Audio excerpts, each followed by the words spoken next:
हाँ, वो देश का राष्ट्रपति है, प्रधानमंत्री है, गृह मंत्री है, फिर वो कहेगा और हम मान लें। सरकार का दलाल जिंदल से रिश्वत मांगी, इसके खिलाफ एफआईआर हुई और इसी सरकार ने इसे बचा लिया। जो तानाशाह के तलवे चाटेगा वो उसे सबसे अच्छा लगेगा। हम चोर हैं तो चोर बताओ। किसी माई के लाल में हिम्मत है जो किसान के जूते मार दे? है देश में कोई पैदा हुआ है ऐसा? उनका बाप मोदी है, उनका बाप योगी है। प्रदेश का मुख्यमंत्री डूब के मर जाए देश का गृह मंत्री कि वो अपनी ही सरकार को चैलेंज बता रहा, नाकारा बता रहा है कि ना मुख्यमंत्री के बस की है ना देश के गृह मंत्री के बस की है। ये बताइए, जो ये जी न्यूज वाला जो है सुधीर चौधरी, वो कह रहा है कि ये तो दंगाई है। ऐसा क्यों कह रहे हैं? हाँ, वो देश का राष्ट्रपति है, प्रधानमंत्री है, गृह मंत्री है, फिर वो कहेगा और हम मान लेंगे। आज वो लाल किले पर दौरे पर गया था जिसमें उसने अपना डीएनए प्रोग्राम किया है, जहां पर उसने टूटी हुई जो जिप्सियां हैं उस पर दिखाया है बकायदा कि उस पे जिप्सी पे सत्यमेव जयते लिखा हुआ है और किसानों को हमारे जवान, हमारे देश के जवान बर्दाश्त नहीं है, इसलिए किसानों ने जिप्सी भी तोड़ दी और जो लाल किला है जो देश की धरोहर है उस पर जो है हमला किया।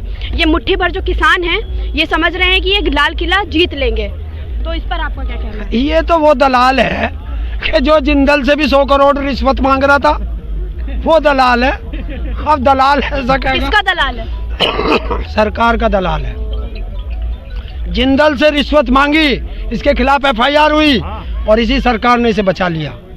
तो ये बताइए, जैसे जो और पत्रकार हैं, जो स्वतंत्र पत्रकार हैं, उनको गिरफ्तार कर लिया गया, जैसे कि कल हमारे 2 पत्रकार साथियों को गिरफ्तार कर लिया गया और जो जिन पर करनी चाहिए कार्रवाई उन पर नहीं हुई। ये ऐसी वजह क्यों है कि जो सच दिखा रहे हैं उन पर तो कार्रवाई हो रही है और जो झूठ फैला रहे हैं उन पर कार्रवाई नहीं हो रही है? आप बच्चे हो, जब तानाशाह अपनी तानाशाही करता है तो जो भी तानाशाह के खिलाफ कोई बात करेगा, तानाशाह उस पर कार्रवाई करेगा। जो तानाशाह के तलवे चाटेगा वो उसे सबसे अच्छा लगेगा। तो ये जितना आप बड़ा मीडिया बताते हो, आप गोदी मीडिया कहते हो, गोदी मीडिया नहीं है, वो मोदी मीडिया है। तो मोदी मीडिया अपने पे कार्रवाई थोड़ा ही करेगा। तुम सच दिखाते हो, सत्य दिखाते हो। हमने तो आपसे नहीं कहा कि तुम हमारी चीज़ ऐसी बात करके दिखाओ, ऐसी दिखाओ। आपको जो अच्छा लगता है वो दिखाओ, खुला है। हम चोर हैं तो चोर बताओ, हम किसान हैं तो हमें किसान बताओ, हम गलत कर रहे हैं तो वो दिखाओ, हम सही कर रहे हैं तो वो दिखाओ। लोनी के जो विधायक हैं नंद किशोर, वो कह रहे हैं कि ये जो किसान है ये 100% किसान है ही नहीं, आतंकवादी हैं। अगर ये या तो ये खुद हट जाएं 1 तारीख तक या फिर हम इनको फिर जूते मारकर अपने तरीके से हटाएंगे। कल को 1 तारीख है, देख लेना। किसी माई के लाल में हिम्मत है जो किसान के जूते मार दे? है देश में कोई पैदा हुआ है ऐसा? वो तो कह रहे हैं कि अगर पुलिस नहीं हटा पाएगी तो हमारे सांसद के लोग हैं, हम हटाएंगे, हम इनको मारेंगे, इनको जूते थप्पड़ सब मारेंगे, तब इनको घसीटते हुए यहाँ से हटाएंगे। डूब के मर जाए देश का प्रदेश का मुख्यमंत्री, डूब के मर जाए देश का गृह मंत्री कि वो अपनी ही सरकार को चैलेंज बता रहा, नाकारा बता रहा है कि ना मुख्यमंत्री के बस की है ना देश के गृह मंत्री के बस की है किसानों को हटाना। ये हटा देगा? तो इसने बता दिया है कि उत्तर प्रदेश सरकार बेकार है, केंद्र सरकार बेकार है। उन्हीं के विधायक ने बता दिया, मैं क्या बताऊँ इसमें। 26 जनवरी की हिंसा के बाद लगातार जो दोषी है वो किसानों को ही बताया जा रहा है, ऐसा क्यों? जिसका बाप दरोगा, तो हम क्या कर ले उसमें? अरे दीप सिद्धू क्या नाम है, और वो लखा सदाना वे कहाँ हैं जिन्होंने ये पूरा षड्यंत्र रच दिया लाल किले पे? वो क्यों नहीं पकड़े गए अभी तक? क्योंकि उनका बाप मोदी है, उनका बाप योगी है। कैसे पकड़ लेंगे? आप तो चुप हो जाइए, बात करने दीजिए, रुक जाइए। नारे बाद में लगाइएगा, बिल्कुल लगाइएगा। किसान एकता जिंदाबाद बिल्कुल लगाइएगा। ये बताइए, आज प्रधानमंत्री नरेंद्र मोदी जी ने आज मन की बात में कहा कि मैं 1 कॉल की दूरी पर हूँ, किसान मुझे 1 कॉल कर दें, मैं उनसे मीटिंग का समय तय कर लूंगा और जगह तय कर लूंगा। आपने सुना? ये रहा फोन, मिला दो जरा, मोबाइल मिला दो। कौन से नंबर है? नंबर दिया नहीं, फोन कॉल पे दूर हूँ। ये क्या जुमलेबाजी है? अरे नंबर जारी करो, सारा किसान फोन पे बात करेगा। अगर है हिम्मत प्रधानमंत्री में तो बात करे। और अगर उसने कहा है तो हमारे जो नेता हैं उनसे बात कर ले, या वे अगर उनके पास होगा तो वे कर लेंगे। कोई बात नहीं, अच्छी बात है। प्रधानमंत्री बात कर रहे हैं, कम से कम आपको ये तो लगा कि प्रधानमंत्री ने बोलना तो शुरू किया, अब बोला भी है तो कुछ दिन रुक जाओ, मानेगा भी। 26 जनवरी के बाद जो हिंसा हुई उसके बाद एक तरह से किसान आंदोलन एक तरह से ख़त्म हो गया था, लेकिन राकेश टिकैत जी के आंसू बहे, वो वीडियो वायरल हुए, उसके बाद एक जन सैलाब यहाँ पर आ गया जो हमें दिख रहा है। 3 दिन पहले जो सूरत हाल था और आज जो हम सूरत हाल गाजीपुर बॉर्डर का देख रहे हैं वो बिल्कुल पलटा हुआ है। यहाँ किसान नहीं, यहाँ किसानों के बच्चे, किसानों का पूरा परिवार यहाँ इकट्ठा है। वाकई एक मिसाल है हमारे देश के लिए कि किसान, पूरा देश एक जगह इकट्ठा हुआ है जहाँ पर। लेकिन सवाल ये है कि क्या दोबारा ये कोशिश की जाएगी कि ये आंदोलन हट जाए? जिस तरह की कोशिश आप देख रहे हैं, बैरिगेटिंग, बाहर मल्टीपल बैरिगेटिंग की गई है वहाँ पर कि कोई पत्रकार भी अंदर नहीं आ सकता है। तो आपको क्या लगता है? और नेट बंद कर दिए गए, ऐसा क्यों सरकार करी कि नेट उन्होंने पहले ही बंद कर दिया? नेट इसलिए बंद कर दिया, देखिए मैं देश की जनता को आगाह करना चाहता हूँ और जो किसान हैं उनको भी आगाह करना चाहता हूँ क्योंकि जिसने आंदोलन देखे हैं वो तो समझ जाएगा, पर आप लोगों ने पहली बार इतना बड़ा आंदोलन देखा होगा। ये आपने इतना बड़ा आंदोलन दोबारा खड़ा करके सांप की पूंछ पे लठ मार दिया है और ये वो 2 जहरीले नाग बैठे हैं दिल्ली में कि तुम पे हमला करेंगे। तो इसलिए जो भी घर जाए पहले अपना एक रिलीवर यहाँ छोड़े तब वो यहाँ से जाए। आंदोलन से आदमी अब कम नहीं होना चाहिए, अगर कम हो गया तो ये तुम पे हमला करेंगे, ये ध्यान रखना। हमें ये भी पता है कि पूरा देश जानता है कि बजट सत्र जो है वो शुरू हो चुका है और बजट सत्र छुपाने के लिए इन लोगों ने चाहा कि जल्द से जल्द ये आंदोलन खत्म कर पाएं। तो कल 1 फरवरी है, कल से नया बजट सत्र जो है शुरू हो जाएगा। तो आप क्या मतलब आपका इस बारे में क्या कहना है कि क्या मोदी जी चाहते हैं कि जो बजट है वो भी अपने ही खाते में ले जाए और जो बजट सत्र बनाया जाए वो भी देश से छुपा दिया जाए? देश से तो छुप चुका है, इस बार बजट की किसी को प्रति नहीं मिलेगी, वो छपवाई नहीं इसने कोरोना का बहाना देके। और देश से जो असली सच्चाई है मैं बताना चाहता हूँ कि भारत के इतिहास में पहली बार पेट्रोल 100 के पार चला गया। उस पर कोई बोला? गैस का सिलेंडर 850 का पहुँच गया बिना सब्सिडी के। सब्सिडी तो खत्म हो ही चुकी है, वो कहाँ चला गया? उस पर कोई बोला?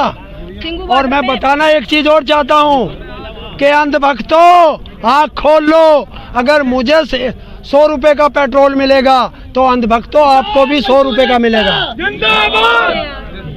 बाहर जो बैरिगेटिंग लगी हुई है, पुलिस वाले ये बोल रहे हैं कि वो आपकी सुरक्षा के लिए लगाई गई है, ठीक है, जबकि किसान, उनका कहना ये है कि हम पर किसान हमला ना कर दे। तो क्या ऐसा है कि किसान जो है पुलिस वालों पे हमला कर सकते हैं? ऐसा हो सकता है? हमारे बेटे हैं वो, हमारे भाई हैं वो, और जवान और किसान लड़ता नहीं है, इनको सरकारें लड़ाती हैं, ये ध्यान रखना। कभी भी जवान और किसान लड़ता नहीं है, इनको सरकारें लड़ाती हैं। और क्यों? क्योंकि वो नौकरी कर रहा है, उसे आदेश सरकार देगी। उसी सरकार ने 26 जनवरी को जो लाल किले पे 394 हमारे बेटे घायल हुए हैं, उन पर जो हमला किया गया वो आरएसएस और बीजेपी के गुंडों ने किया है किसानों के भेष में। प्रधानमंत्री मोदी जी आपसे लगातार आप किसानों से बात करने की जो है आपको प्रपोजल दे रहे हैं, लेकिन आप लोग उनका प्रपोजल क्या मानने को तैयार है कि आप उनसे बात करेंगे? और वो ये कह रहे हैं कि जब वो ये बात कह रहे हैं कि किसान, इसमें से तो 100% किसान है ही नहीं, तो फिर आपको क्या लगता है कि जिनसे उन्होंने मीटिंग की थी वो कौन थे? क्या आप ये सवाल प्रधान जी से नहीं कर सकते हैं? ये तो प्रधानमंत्री जी को सोचना, जिन्होंने कल कहा है कि एक कॉल पे मैं तुम्हारे पास बैठा हूँ। अगर हम किसान हैं तो बात कर रहा है, और अगर हम आतंकवादी हैं जैसे उनके चमचे बता रहे हैं, तो ये प्रधानमंत्री के मुंह पे तमाचा है उनके आदमियों का, हमें क्या पता। सिंगू बॉर्डर पर प्रेस वाला नहीं जा सकता, चाहे उसके पास किसी भी तरह की आइडेंटिटी, अपना प्रेस कार्ड ही क्यों नहीं है, लेकिन जो और मीडिया है, जो नेशनल मीडिया है, वो वहाँ पहुँच सकता है। ऐसा क्यों जो है वहाँ पर ऐसी क्यों पाबंदी लगा दी गई है कि जो सोशल मीडिया जो खबरें दिखा रहा है, जो किसानों के हित में बोल रहा है, उसको वहाँ अलाउ ही नहीं किया जा रहा है? सच को दबाने का, तानाशाह दिखाने का और अपने रिश्तेदारों को प्लांट करने का ये तरीका। कौन है उनके रिश्तेदार? जिनको एंट्री दे रहा वो उसके रिश्तेदार सरकार के, और जिनको एंट्री नहीं दे रहा वो सच के रिश्तेदार। सिंगू बॉर्डर पे आपने देखा 2 दिन पहले जो किसान है उन पर पत्थरबाजी हुई और कहा यह जा रहा है कि जो वहाँ के रहने वाले लोग हैं उनको परेशानी हो रही है, उनके लिए रास्ता रोका जा रहा है। जहां वो 5 मिनट में रास्ता तय कर सकते हैं उनको काफ़ी वक्त लग जा रहा है। इस वजह से उनकी मांग है कि किसानों को बीच में से ये हटा दिया जाए, हम रास्ता खाली करा कर रहेंगे। क्या ये बात सच है कि वहाँ के लोगों को परेशानी हो रही है? गाजीपुर बॉर्डर आप पूरा घेर रखा है आपने, तो यहाँ के लोगों को परेशानी हो रही है। आप किस तरह की परेशानियाँ लोगों के लिए क्रिएट कर रहे हैं जो इस तरह के वीडियो सोशल मीडिया पर वायरल हो रहे हैं? देश के अंदर किसानों से किसी को परेशानी नहीं, केवल सरकार को परेशानी है या सरकार के जो नुमाइंदे हैं उनको परेशानी है। और जो वहाँ आ रहे हैं वो कह रहे हैं कि लोकल लोग हैं, उनकी आइडेंटिटी प्रूफ हुई है, उसमें लोकल लोग है ही नहीं।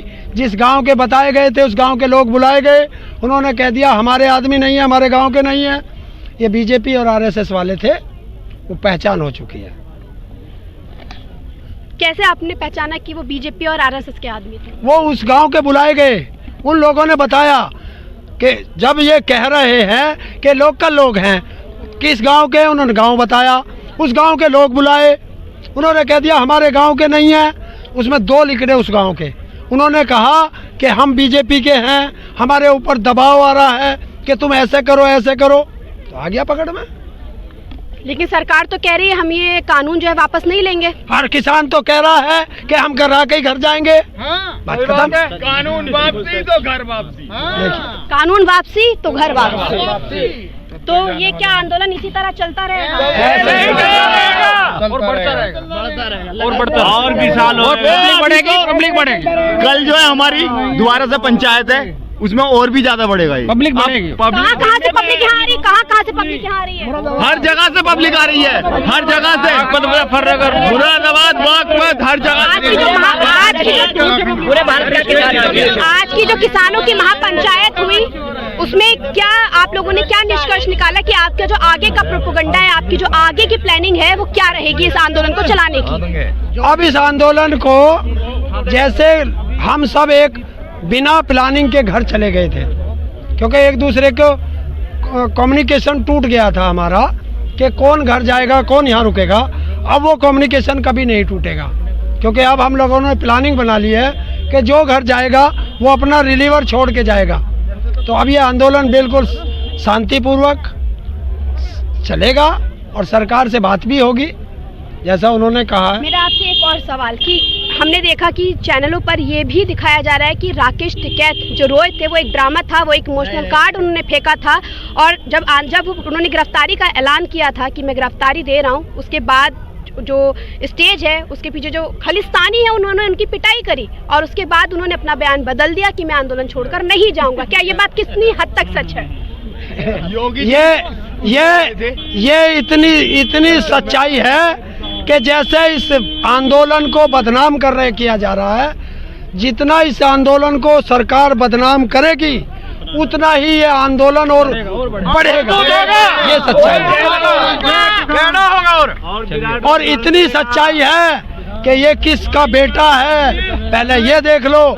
और ये स्वर्गीय महेंद्र सिंह टिकैत का बेटा है। अगर महेंद्र सिंह टिकैत 9 हाथ चले थे तो ये वो बेटा है जो 13 हाथ चलेगा, ये वो शेर है। तो आप सरकार से क्या कहना चाहेंगे? आप हमारे चैनल के माध्यम से सरकार से क्या अपील करना चाहेंगे कि जो किसान हैं उनकी जो मांगे हैं वो पूरी की जाएं? पहले तो सरकार जो अपने ये छोटे छोटे कार्यकर्ता हैं इनको समझा ले, और अगर इनको समझा नहीं पाएंगे तो हम समझेंगे कि ये देश का प्रधानमंत्री बोल रहा है, देश का गृह मंत्री बोल रहा है, प्रदेश का मुख्यमंत्री बोल रहा है। लेकिन ये प्रधानमंत्री तो आपने ही चुना है ना, ये बताइए। आप ही लोगों ने तो वोट देके चुना है। हमने ऐसे चुना था कि हमें सड़क पे बैठाएगा। हमने अच्छा प्रधानमंत्री चुना था, हमें नहीं पता था कि ये दलाल बन जाएगा।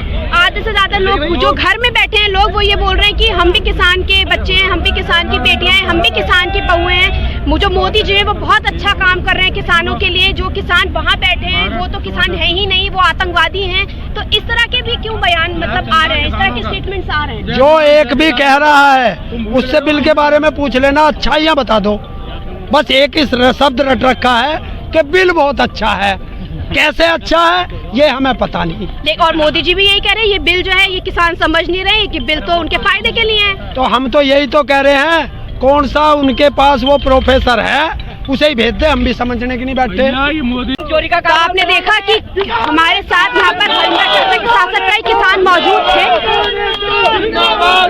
कई किसान यहाँ मौजूद थे। और सवाल सबसे बड़ा ये है कि कल हमने देखा कि हमारे काफी जो स्वतंत्र साथी पत्रकार साथी हैं उनको गिरफ्तार कर लिया गया सिंघू बॉर्डर से। सिंघू बॉर्डर पर किसी भी पत्रकार की आप आइडेंटिटी कार्ड दिखाने के बाद भी एंट्री नहीं है। सवाल सबसे बड़ा ये है कि जिन पर कार्रवाई करनी चाहिए थी उन पर कार्रवाई नहीं हो रही है, और जिन पर कार्रवाई नहीं होनी चाहिए उन पर कार्रवाई हो रही है। जिनको पकड़ना चाहिए था उनको पकड़ा नहीं, और जिनको नहीं पकड़ना चाहिए था उनको पकड़ के अंदर डाल दिया, और कहाँ डाल दिया ये नहीं पता। 3 दिन पहले इसी गाजीपुर की हालत जो थी, इसी गाजीपुर का जो हाल था वो ऐसा था कि आंदोलन खत्म हो चुका है। लेकिन आज आप मेरे पीछे देख सकते हैं कि किस कदर बड़ा कारवान है, और ये कारवान नहीं रुकेगा, ये कारवान चलता रहेगा जब तक कि सरकार ये काले कानून वापस नहीं ले लेगी। मैं आपके साथ अर्शिद बाल, कैमरा पर्सन महबूब सिद्दीकी के साथ भारत लाइव 24/7।